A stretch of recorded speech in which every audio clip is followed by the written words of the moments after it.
Client రాగానే bleach అడిగారు అనుకోండి, జస్ట్ ఒకసారి ఫేస్ వాష్ చేయాలండి. ఫేస్ వాష్ ఆర్డర్ చేసుకోమని సరే మనం సరే వాటర్తో ఫుల్గా నీట్గా డస్ట్ అంటే ఆవిడ బయట నుంచి వస్తారు కదండి, డస్ట్ లేకుండా వాటర్తో వాష్ చేసుకోవాలి. వాష్ చేసుకున్న తర్వాత హెయిర్ పడకుండా ఇలా హెడ్ బ్యాండ్ పెట్టుకోవాలి. హెడ్ బ్యాండ్ పెట్టుకున్న తర్వాత బట్టలు ఉంటాయి కదండి, బట్టలు కూడా పడిపోతుంది కదా, సో బయట నుంచి వస్తారు మళ్ళీ బయటికి వెళ్ళాలి. సో వాళ్ళకి ఇబ్బంది లేకుండా ఒక టవల్ వేసుకోవాలి. ఒక టవల్ ఇలా ఇలా కవర్ చేసుకున్నాం అనుకోండి, ఇలా వీళ్ళకి బట్టల మీద పడకుండా ఉంటుంది.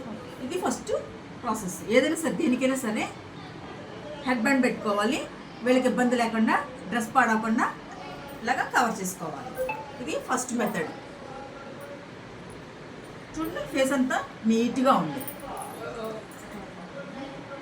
మనం ఏదైనా మాయిశ్చరైజర్ ఉంటే జస్ట్ రాసుకోవచ్చండి. యాక్చువల్లీ దీనికి ఏం అవసరం లేదండి, జస్ట్ ఒకసారి రిలాక్స్ రిలాక్స్ రిలాక్స్.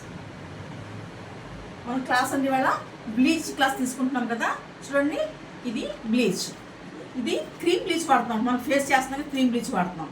ఇది క్రీమ్, ఇది యాక్టివేట్. దగ్గరికి రండి అమ్మా, వీడియో కవర్ అవుతుంది కదా. ఇది క్రీము, ఇది యాక్టివేట్. ఇది స్పూన్ వేసి ఇది కొంచెం కొంచెం అంటే మాకు శనగపప్పుదంతా స్మాల్ వేసుకుని ఈ రెండు కలిపి మిక్స్ చేసుకుంటామండి. దీనివల్ల ఏమవుతుందంటే ఇన్స్టెంట్ గ్లో వస్తుంది. సో చూడండి మన బౌల్ ఎలా వేస్తాము.